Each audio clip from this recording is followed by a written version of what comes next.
The desperate alliance, the emergency session of the Stellar Coalition had never seen such desperation. In the vast circular chamber of the Nexus Station, representatives from 47 different species sat in tense silence. The air recyclers hummed with unusual strain as stressed alien biology filled the room with the scent of fear at the center podium Council Prime Zeltor's, for arms trembled as he activated the holographic display. The projection showed a map of the galaxy's outer rim, painted in the blood-red markers of Vex hegemony. Conquest, world after world, had fallen in the past 6 months, entire civilizations reduced to ash and memory. The Vex didn't just conquer territory, they consumed it, stripping planets bare before moving on like a plague of metallic locusts. Honored representatives, Zelta's voice carried the weight of impending doom. We face extinction. Our combined fleets have fallen back 17 sectors. The Kepler defense line is our last hope, and intelligence reports suggest the Vex will break through within days. A Killian delegate raised her crystalline hand, her voice chiming like broken glass. What of the Terran response? Surely Earth will honor their alliance obligations. All eyes turned to the human section of the chamber where Ambassador Elena Torres sat with seemingly impossible calm. She was a small woman by human standards, barely 5 feet tall, with graying hair pulled back in a simple bun. Her dark eyes held secrets that made even the galaxy's most experienced diplomats nervous. Elena stood slowly, her movements deliberate when she spoke. Her voice was soft, but carried clearly through the chamber's acoustics. Earth has reviewed the situation. We understand the gravity of the threat the Vex hegemony represents, not just to the Coalition, but to all free civilizations. Hope flickered across dozens of alien faces. The Cerulean Trade Minister leaned forward, his tentacles writhing with anticipation. Then Earth will deploy its full military might, your legendary fleets. Elena's expression remained neutral. Earth will send what we can spare. Task Force Alpha will depart within 12 hours to reinforce the Kepler defense line. The chamber erupted in a mixture of relief and confusion. Council Primes, Alpha's mandibles clicked anxiously. Task Force Alpha. Ambassador Torres, with respect, we need Earth's entire naval force. Intelligence suggests the Vex are bringing everything they have to this battle. Task Force Alpha is what Earth can contribute at this time, Elena replied, her tone brooking no argument. 50 ships under the command of Captain Maria Santos. They are ... adequate for the task, 50 ships. The number fell like a stone into still water. The assembled delegates had hoped for hundreds, maybe 1,000s. Humanity's reputation for military prowess was well known, but 50 ships against the Vex war machine seemed insufficient. 3 days later, at the edge of the Kepler system, the defense fleet waited. 200 coalition warships formed a desperate line between the Vex armada and the inhabited worlds beyond, ships from dozens of species, all that remained of their once mighty fleets, prepared for what many believed would be their final battle. Commander Urix of the Altarian Navy stood on his bridge, watching the sensor displays with growing dread. Vex fleet composition, he asked his tactical officer. 800 confirmed contacts, Sir Dreadnought's battle cruisers and carrier groups. They're moving in perfect formation like a machine. YRIX's scaled face tightened. Where were the humans? Task Force Alpha was supposed to have arrived hours ago. Had Earth abandoned them at the last moment? The thought made his stomach acids churn. Then space shimmered. 50. D-ships materialized out of hyperspace with precision that made the Coalition officers gasp. These weren't the bulky, ornate vessels favored by most galactic navies. The human ships were sleek, angular, and painted in matte black that seemed to absorb starlight. They moved with mechanical precision, taking formation positions without a single wasted movement. Captain Maria Santos appeared on every Coalition ship's communication screen simultaneously. She was young for a ship commander, perhaps 30 standard years, with short auburn hair and steel-gray eyes that missed nothing when she spoke. There was no doubt she was in complete control Coalition forces. This is Captain Santos of Task Force Alpha. We are assuming tactical command of the defense operation. All ships will follow human fleet protocols until further notice. Commander Yerkes felt his ridge scales bristle. Captain Santos, while we appreciate Earth's assistance, the Coalition fleet outnumbers your force 4-1. Perhaps a joint command structure would be more appropriate. Santos' smile was thin and sharp. Commander, you've been retreating for 6 months. We've been studying your tactical reports with respect. Your command structure is part of the problem. Task Force Alpha will handle the Vex Coalition. Forces will provide support as directed. Before Urix could protest, his sensor officer called out urgently.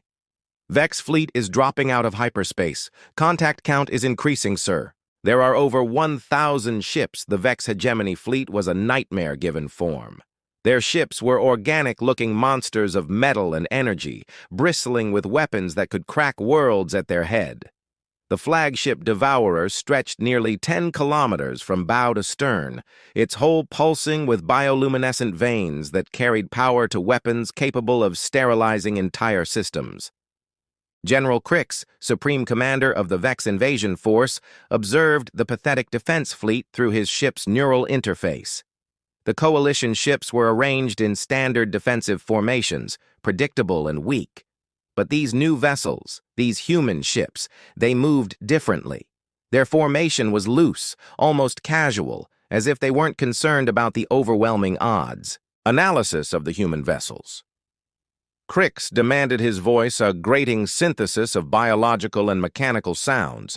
His tactical coordinator, a Vex officer whose original species was long forgotten after cybernetic conversion, replied with mechanical precision, 50 vessels of unknown configuration. Energy signatures are ... unusual. They appear to be using some form of containment technology. We haven't encountered 50 ships, Crix mused. The humans send 50 ships against our 1,000. Either they are supremely confident or utterly foolish. Begin the attack. Target the human vessels. First, I want to see what Earth considers adequate for this battle. The Vex fleet surged forward like a tide of destruction. Their weapons charged with energy that made space itself ripple, massive plasma cannons prepared to unleash devastation that had ended countless civilizations. Then the humans opened fire. What happened next would be studied by military tacticians for generations. The human weapons didn't look impressive. Small projectiles, barely visible to sensors, launched from seemingly insignificant gun ports. But when they struck Vex ships, the results were catastrophic. The projectiles didn't explode. They simply punched through shields, armor, and holes as if they weren't there, leaving perfectly round holes that vented atmosphere and critical systems into space. Captain Santos stood on her bridge watching the tactical display with the calm of someone reading a weather report target the carrier groups. First, she ordered disable their strike craft capability. Then, work our way up to the heavy units. Her weapons officer, Lieutenant Commander Jackson Park, nodded and relayed firing solutions to the fleet. All ships implement pattern Delta 7. Remember, this is a training exercise. Keep your accuracy ratings above 90%. Training exercise. The words were transmitted on open frequencies heard by every Coalition ship in the area. Commander Urix stared at his communication screen in disbelief. The humans were treating this desperate last stand as a training exercise. The Vex pressed their attack, launching wave after wave of fighters and missiles, but the human defensive fire was unlike anything the galaxy had ever seen. Point defense systems tracked and eliminated incoming threats with mechanical precision. Not a single human ship took damage in the first 20 minutes of combat. General Crix watched his carefully planned assault disintegrate in real time. His carriers were already dead in space, their launch bays venting frozen atmosphere. His battle line was being systematically dismantled by impossibly accurate fire. What are those weapons, he demanded, unknown? General analysis suggests some form of kinetic penetrator, but the velocity and mass readings are impossible. They're moving as significant fractions of light speed. Impossibly, no projectile can maintain coherence at those velocities without massive energy expenditure. Where are they getting the power? That question would haunt Vex intelligence for the brief remainder of their empire's existence. The truth was elegant in its simplicity. Humans had learned to manipulate matter at the quantum level, creating projectiles that existed in a state of controlled probability. They were simultaneously incredibly massive and nearly massless, allowing them to achieve impossible velocities while remaining stable enough to penetrate any known defense. The battle lasted 93 minutes. When it ended, the Vex hegemony's invasion fleet was scattered debris drifting in the cold vacuum of space. Not a single human ship had been destroyed. Several bore scorch marks from near misses, but Task Force Alpha remained combat effective. The Coalition fleet hung in space, their crews stunned into silence. They had witnessed the impossible. 50 human ships had annihilated a force that had conquered half the galaxy. It wasn't just the technology, though, that was clearly superior. It was the way the humans fought with cold precision and absolute confidence, as if they had never doubted the outcome. Council Prime Zelthor's voice crackled over the general communication frequency, filled with awe and gratitude. Captain Santos, on behalf of the Stellar Coalition, I must express our profound gratitude. Earth has saved us all. Santos appeared on screen again, and for the first time since the battle began, she looked slightly uncomfortable. Council Prime Task Force Alpha was happy to assist. We're returning to Earth for debriefing and evaluation. Commander Yerkes couldn't help himself. Captain, your performance was flawless. What could possibly require evaluation? Santos hesitated, choosing her words carefully. This was Task Force Alpha's first real combat deployment. Their recent graduates from the Naval Academy Command will want to review their performance and determine if they are ready for more challenging assignments. The silence that followed was profound. Recent graduates Academy students, the humans had sent their newest, least experienced personnel to face the greatest threat the galaxy had ever known. And those students had won a victory so complete it redefined what was possible in space combat as Task Force Alpha jumped back to hyperspace, leaving behind a field of Vex wreckage and a coalition of aliens struggling to comprehend what they had witnessed. One thought echoed through every mind in the surviving fleet. If this was what Earth's students could accomplish, what could their actual military do? Asterisk, the revelation. The victory celebration on Nexus Station lasted 3 days. Representatives from across the Stellar Coalition gathered to honor Task Force Alpha's triumph over the Vex hegemony. Streets filled with beings from 100 worlds, all raising their various appendages in salute to Earth's heroic intervention. The humans, they declared, had saved galactic civilization itself. Ambassador Alina Torres stood at the window of her diplomatic suite, watching the festivities below with an expression that might have been amusement. Her aide, a young man named David Chen, approached with a stack of communication requests. Ambassador, we have 17 requests for formal alliances, 23 trade agreements, and 49 requests for human military advisors. The Altarians want to name their next colony ship after Captain Santos. Elena sighed. Decline them all politely. Tell them Earth is considering our expanded role in galactic affairs. David frowned. Ma'am, with respect, wouldn't now be the perfect time to solidify Earth's position? The Coalition is grateful and our reputation has never been higher. Alina turned from the window, her dark eyes serious. What do you know about Task Force Alpha's actual mission parameters, standard patrol and training crews? Ma'am, they were supposed to run navigation exercises in the outer systems when the Coalition emergency came up, exactly training crews. Captain Santos and her crews weren't even supposed to encounter live fire command, was very unhappy about the whole situation. David's confusion was evident, but they won a complete victory against impossible odds. Yes, they did, which is exactly the problem. Before David could ask what she meant, both their personal communicators chimed with an emergency frequency. Elena's face went pale as she read the message. Get me a secure channel to Earth. Command priority Alpha 24. Hours later, The celebration on Nexus Station came to an abrupt end. Emergency klaxons wailed across the station as every sensor array in the system screamed warnings. The Vex hegemony had returned, and they had brought everything they had. The hyperspace ruptures began at the edge of the system, space tearing apart as 1,000s of ships emerged from the void. But these weren't the organic monstrosities of the previous Vex fleet. These ships were different, larger, more angular, with hull configurations that hurt to look at directly. They moved with purpose that made even seasoned military officers nervous. Council, Prime Zelthor's emergency announcement echoed through the station's corridors. All Coalition forces to battle stations. The Vex have returned with what our senses indicate is their entire military force, over 10,000 ships of unknown configuration in the Coalition Fleet Command Center. Panic was setting in. Admiral Voth of the Draconian Navy stared at the tactical display with growing horror. "Where is Task Force Alpha? We need the humans here immediately." Commander Yerkes, recently promoted after his observations during the previous battle, shook his head. They returned to Earth after the battle. It would take them days to return, and by then we're dead.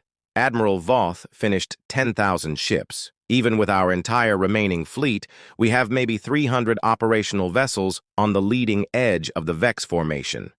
General Crix stood in the command center of his new flagship World Ender. His form had been extensively modified since his defeat. His organic components replaced with advanced combat systems that made him more machine than living being.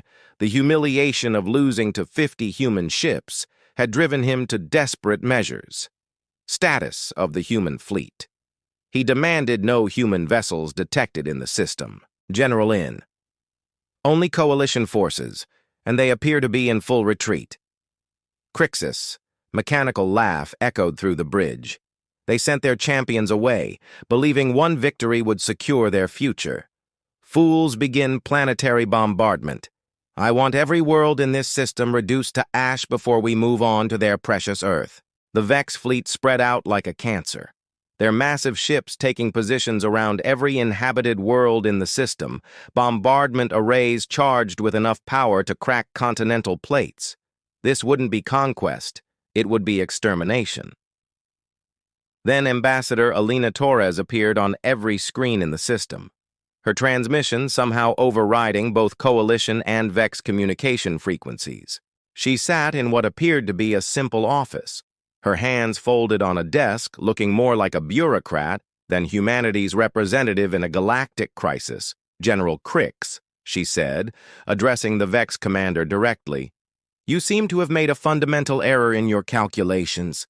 Crixus, augmented features, twisted in rage, human, your champions are gone. Your pathetic Coalition allies cower before our might. Surrender now, and I will ensure your deaths are quick." Smile was small and cold. "General, you're operating under a significant misunderstanding about the nature of Task Force Alpha's previous deployment. They destroyed our invasion fleet." "Yes, they did, and they did it very well, which is why Command was so annoyed with me for approving their deployment." General Crix paused. Processing this unexpected response, annoyed your military command was annoyed with victory. "Oh, yes." Alina leaned back in her chair. "You see, Task Force Alpha wasn't supposed to engage in combat at all. They were on a training cruise, fresh academy graduates getting their first taste of deep space operations. Captain Santos had explicit orders to avoid any situation that might result in actual fighting. The silence that followed was filled with the hum of 10,000 Vex ships maintaining combat positions. Alina continued, her voice conversational, as if discussing the weather. "The problem is, when Academy cadets engage in unauthorized combat operations, even if they win, it creates a terrible precedent. What if they had lost? What if some of those kids had died because I authorized them to fight instead of waiting for proper military support?" You're saying General Crixus' voice carried a note of uncertainty that hadn't been there before. "I'm saying that Task Force Alpha represented the absolute minimum force Earth felt was necessary to handle your invasion fleet. They weren't our best. They weren't our most experienced. They were students on their first field trip." Alina stood and walked to what appeared to be a window, though those watching realized they could see stars moving past at impossible speeds. She wasn't on a planet or station. She was on a ship. Earth's command was quite clear in their displeasure with the situation.